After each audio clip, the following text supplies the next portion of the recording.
Welcome here, everyone. First, our special meeting. And let's start with our roll call, please, Mr. Montgomery. Yes, Mayor. Mayor Gilman. Here. Mayor Pro Tem Lang. Here.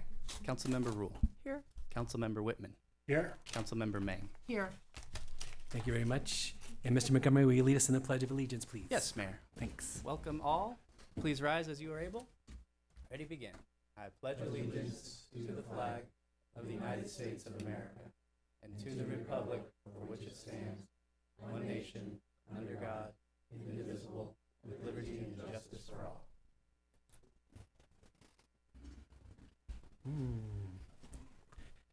Do I have an approval of the special session agenda? I'll move to approve it. Thank you. Second? Second. Any objections? Wonderful. Let's go on to the discussion. Special forensic financial examination. Thank you, Mr. Harvey. Thank you, Mayor. And joining me for this presentation will be Ms. Billings, our interim finance director. So as I'm sure you know from reading the staff report, we have before you tonight 4 proposals from qualified firms who are available to conduct a special forensic financial examination for the city in the wake of the findings that the city has of charges against the former assistant city manager, Mr. Carl Alameda.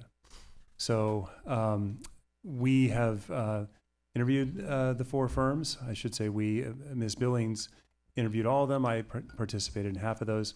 Any of them could do a reputable and good job for the city to determine what needs to be determined and provide a level of comfort. Based upon the interviews completed, however, we are recommending Kroll be hired. But again, it is, certainly if the council wishes to go with a different firm, would be fine. We're both here to answer any questions, short and sweet agenda report. I'm sure you probably have some public comment. Ms. Billings, anything you want to add to that?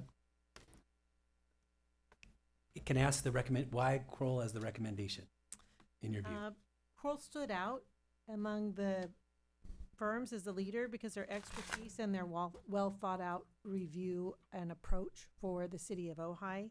They understood that we're a small organization and had a grasp of where the weaknesses could be. And the team of investigators was very well qualified. I was particularly impressed with the director who graduated valedictorian from Quantico and was very well spoken, and I thought she would present the report well for the council at the end. But all of the firms had really strong leadership and good qualifications. I just felt that Kroll had a better grasp of our size of agency and what we would need to get this done. Any questions? Yeah, I noticed the person that I think you're talking about from Kroll, and I'm wondering if there's any, do we have any assurances that he would be the one working on our audit or participating in it? They would be overseeing our audit, but they probably would not be the person doing the actual work. But if you look at each of the people on the team, they were all very well qualified and they had a good background and were able to get started on our audit. So I thought that, led to my recommendation as a firm I felt was the most qualified. But again, all of them were outstanding. I had a question about, I see that there's timelines. What's a reasonable amount of time, do you think, before we would get something that we could look at and have some confidence in? I believe that they were all recommending about 120 to 160 days. So assuming they start June 1st, that's going to be September to October when they provide us with a final report. I'm sure they will be updating us along the way as it's moving forward, but that would be when the report would be ready for release. Thank you. Any other questions? Yeah, and this is maybe tangential. Then come right after that. Yes. So we've got we just received the audit report. Different document than we're talking about, but what can you explain the difference between the two things? So The report before you is the city's first called Annual Comprehensive Financial Report. In the past, we have done a annual financial report, but it didn't have that comprehensive package along with it, which means it didn't have the management's discussion and analysis of the report or the statistics, which I will say are building. We need to have 10 years out for every category. We're just getting started on that, so it'll get more robust as the years go by. So that annual financial report, the audit, tells us that the auditors have looked through all of our financial statements and that within a degree of reasonableness, I apologize, I don't know, but probably around $200,000 for the city this size. Feel assured that the numbers are accurate. They did look at our accounts payable. They looked at our bank reconciliations. They went through different processes that they can run things through a computer model. And they felt comfortable with our numbers and with what they saw. Did they look at every single transaction or every single way? No, an audit does not offer that level of assurance. It offers a level of reasonableness to say that things are fairly and accurately presented. Mm-hmm. And they issued their opinion to that effect. And then how is the forensic audit going to differ from that more, broad? I apologize, I didn't answer part 2. That's okay. The forensic investigation will be more focused on the types of things that someone could alter, like maybe someone alters a payee on a vendor check and that's hasn't been caught, or perhaps they are doing something that is not being recorded on the books, like they're doing billings and sending things out, invoicing things and taking it to their own bank account, but it wouldn't necessarily show up. It's not on the financial report, so it's not going to show up as missing. Mm-hmm. Maybe they, altered their pay amount or something and it wasn't caught. Those types of things, and I have, that's just an example of different things that a forensic audit would look at. And they'll go through and hone in on different things. And if they notice anything that needs more work, they'll do more work. They'll do interviews with staff, talk more to people, see if they noticed anything that maybe needs some more investigation. Think more like if you were doing a investigation for any other type of crime where you're going to, talk to people, look at things, a different approach than just looking at the numbers and confirming that way. Thank you. Ms. Rule. Yeah, I have 2 questions. Thank you. One is, did all 4 of the companies that submitted or that we broached, did they all have municipal finance experience? To the best of my knowledge, they all did. They all stated that they had worked in that arena. I did not, with the timeline, do a very extensive check of all of their background. I did it more on the oral interview and word of mouth. Some of them were referred from our insurance firm, some from our legal team, some came from other CPA firms that I've worked with. So they all came as reputable firms within this arena. Yes. Okay. Thank you. And so from what I heard, all of them were able to, the timing was good. They were available to start on our schedule, basically. Yes. Okay, great. Thank you so much. Any other questions? Yes, please.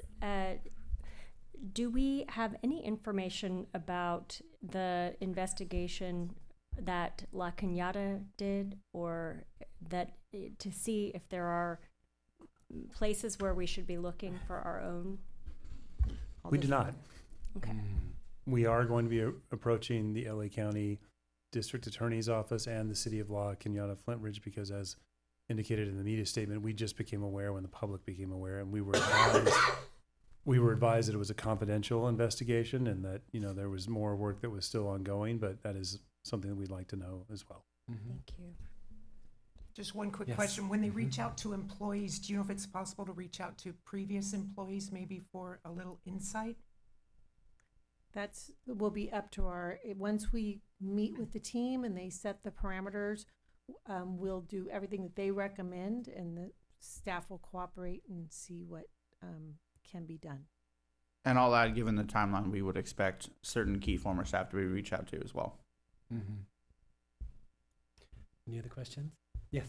Yeah, I was just going to follow up on Councilmember Lang's interest in contacting Mr. Alameda's previous employer, the city. It might be something that we request to find out what they actually found, given that, methodology might be the same. So I'm sure they're planning to, but we might also request that they do that. And I guess also give a call to the LA District Attorney or whomever might have records that we could look at. I think that's a good idea. Mm-hmm. And we'll also ask Chief Jenkins to contact the relevant LASD folks. As La Cañada does not have its own police department, they operate with the sheriff's department. Uh-huh. So a sheriff-to-sheriff contact will be helpful as well. Thank you. Any other questions? I'll move to public comments. Let me start with Larry Steingold and then move to Jeffrey Starkweather. Larry Steingold, City of Ojai resident. I feel your pain. This is not something that is a fun thing to do. Thank you. Mr. Almeida's been here for almost a year and a half, I believe. He was hired by Mr. Vega. 2 years. So he's been here for 2 years, so you have to go back 2 years and talk to former employees such as Pam Greer and the supervisor for the trolley and what have you, and I assume former mayor and what have you, regarding his involvement with Dignity all the way to the beginning of going to LA, going to San Francisco, what have you. He's responsible for, I guess, everything over $2,500 for payments. I think that's right. Not wrong. Okay. Thank you. Rumor. Sorry. Discovering money, $50,000 from OVI. Was that picked up? Was it collected? Did it go sideways? Is that out there also? Pam Greer, she's to be asked because she was let go for something she did do, something she didn't do, something she missed, something she didn't miss. Why? What have you? What have you? I mean, the whole thing just is a mess.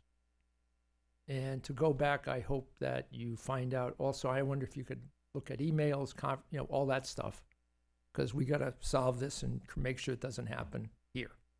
Have you contacted the insurance companies that operate for Ojai? Because if that's what the modus operandi was in La Cañada, chances are if you didn't get picked up there, you would try it here. So I would hope that somebody just called our insurance companies and said, tell us all about the checks we received. Then you'll know. That's an easy phone call. So anyway, good luck, and I feel your pain. Thank you, Mr. Steingold. Could Jeffrey Starkweather and Yeah. then Renee Roth. Could I just very briefly ask Ms. Billings, forensic accounting and this sort of forensic investigation goes deep and goes broad, does it not? I mean, they're going to follow everything to see that it ended up in the right place. I mean, I assume that's the case. They'll start with very reasonable reviews, and then if they find something that triggers a deeper investigation, they'll go deeper to review in more detail. Mr. Starkweather. Thank you. As someone who was a federal public defender, I've dealt with the FBI, the Secret Service, and I can guarantee you they know how to interview people. And if the FBI were on this guy to begin with, we would never have hired him. And I've represented a lot of embezzlers over those years, and they have amazing ways to embezzle money and change records and so forth. So it's a totally different type of investigation than a typical audit, because the audit accepts records as though they're accurate. And you don't do that with forensic audit. My concern is not the forensic audit. My concern is what I'd call an independent forensic personnel or management audit. How did we end up hiring this guy who was already being investigated by the SBI? or the whoever was investigating. And how did he continue to be investigated and we know nothing about it? I'm not saying we did anything wrong, but there's something wrong in the system of government that we could be stuck with someone that the LADA is investigating. Normally when I had clients in those kinds of circumstances and my client was decided to leave their job because they're being investigated, they weren't able to get another job because as soon as they did, that investigator, LADA, would contact us and say, hey, this guy's under investigation. We can't tell you what it is, but you should know that. I mean, I just think this is crazy. I think we need to look at how that happened. I know we were in a weird time when he was hired. It was between managers. In fact, it was the very night that Betsy and so forth tried to get me kicked off the planning commission. So there wasn't much time to investigate it, but it's not just so much to find somebody at fault. It's just like, how do we prevent something like this in the future? Because we've had so much turnover and we're dependent on a manager. That there should be some really strict rules. If somebody has left their job and they've been out of it for 2 months, and by the way, I was told that we offered this job to 2 other people that didn't take it, that makes you suspicious right there. Why is this people, why did he leave his job, good paying job, and want to come here? I mean, I just find it, there's people that will talk to you. As a former investigative journalist, you can talk to employees, you could talk to the city newspaper, you could find something out. So I think we need to be thinking about the future, about how we can prevent something like this from happening, because I think it's pretty outrageous. Thank you. Thank you, Mr. Starkweather. Renee Roth. I'll be very brief because I know you need to discuss this, but I just want to say, Renee Roth, Ojai, Carl Alameda and I had several emails and discussions, and he was very prompt, courteous, informed, and knew what he was talking about when he responded to my questions. And I really appreciated his professionalism. I have no disparaging remarks or anything to say about him or Pam Greer. But I would like to say, now that they're both no longer with us, the questioning that I was pursuing with him had to do with reserves and reserve fund balances, and how those reserve fund balances are being used internally. And I knew that there were some reserves that were showing up and revenue sources that were showing up much higher than were expected. And that, to me, is a red flag, because reserve policies typically state where your funds are supposed to go when you have excess reserves. And my understanding, and I tried to clarify this with Carl, was that excess general fund reserves were supposed to be going to the capital improvement project. And the reserve policy actually stated that. And I was looking to see if there were any transactions or documents that would verify that excess reserve funds were being transferred properly to the capital improvement projects. I never received those. I never heard back. It was all part of the budgeting process and the mid-year budget process, and I attended those meetings and was very concerned about his presentation. Both he and Pam Greer did a very professional job. There was a lot of information there to take in, so I hand it to them for that. So I'm just bringing this up as background because I do think those reserves are important, and what happens to excess revenues above what you expected to receive is a very important thing to look into as far as any kind of auditing. Thank you very much. Thank you very much. Mr. Montgomery, anybody online?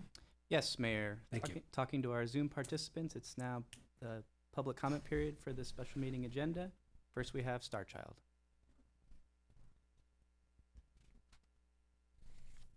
Starchild, you can unmute now.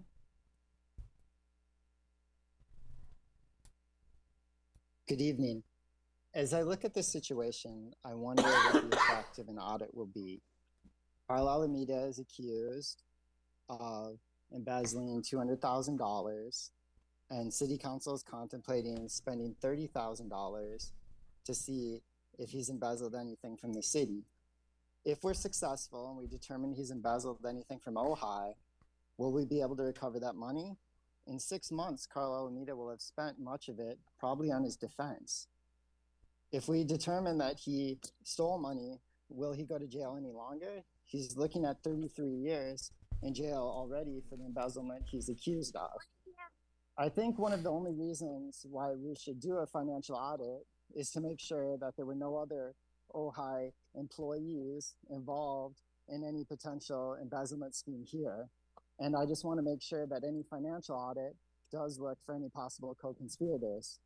As we talk about some potential red flags, one that comes to mind is the case of Anthony Palacios, who is the transportation director who is on paid administrative leave. My understanding is that Carl Alameda put him on leave, and I'd like to know more about why he's on leave, because the whole situation seems very fishy to me. Thank you. Thank you, Starchild. No more raised hands, Mayor. Okay, discussion. Anyone? Yeah, I actually this is more a question. So Great. It just came to mind. Super. So when I look at the rates and the timeline for Kroll, and I assume it's the same, there's a phase 1, which is 25 to 30,000. There's a phase 2, which is TBD, and there's a phase 3, which is TBD. And from what I understand, it really depends on what's found in phase 1. So so I guess my point is that $30,000 is best case scenario if nothing is really found, or it's easily it's not layers and layers and layers deep. Is that correct? That is correct. All of the firms could only propose on doing the first review and the seeing what they see, and all of them would have additional charges if it turns out that there needs to be more of a deep dive. Yeah, and that makes perfect sense. I just wanted to make sure that it was public, that that part of the reports had been verbalized. Thank you. Thank you. I actually do have one more question, and that is, if we do find issues in phase 1, what would I know we would have the option of going to phase 2 and doing a deeper dive. Do we have any cause for concern right now about phase 1? Is there anything that is? Ms. Billings, you want to take that question? At this point, we have been audited through 2024. All of the bank reconciliations are up to date. So, so from what we can see from that level, we don't see the concerns, but there is always the opportunity for somebody to have money that we didn't receive, or they've altered something that we just didn't notice. A payee gets altered, those types of things. That's what we'll be looking for in the review. And I do want to point out that if there is something found, there is insurance up to a certain point that would kick in for the city, and our employees do have are insured. So that's what I'm hoping that we don't use that there's nothing found. I think you've got a hardworking team. You've got good internal controls and people that are doing their best on a day-to-day basis. But that's why we're doing the review, and nobody knows what the long answer is yet. Just one point of clarification. The different companies are using phases differently. So in one of the cases, phases 1, 2, and 3 is in the scope of the work, just so we're not confused. So they're not all using this rollout the same way. But so Kroll's basically, they're offering the same amount of service as the others, which is why you're recommending it. Okay. Any other discussion? I'm tending to want to defer to your suggestion of Kroll being the person with the most experience in the room. So would someone like to entertain that motion, or do you feel more discussion is warranted? Yeah. I'll make a motion that we follow the recommendation of our finance director and that we give the contract, we award the contract to Kroll. Second. Oh, yeah, second. Oh, yeah, great. Mr. Montgomery? Yes, Mayor, roll call. Mayor Pro Tem Lang, Yes. Councilmember Mang, Yes. Councilmember Whitman, Yes. Mayor Gilman, Yes. Mayor Pro Tem Lang. Yes. Great. Pardon me, Councilmember Rule. I was gonna say, Yeah, I did make the motion, so, but anyway, yes. They are random roll calls. thank you. All right, wonderful. Okay. So we are done with that item for the special session. My inclination is to, I would defer to the council, is to wait until 6 because other people will be coming for our regular session. Is that acceptable? I think And we have to. legally, you have to. Yeah, So I Then cannot- no choice. Discussion. So we will close the special session and take a 30-minute break until 6.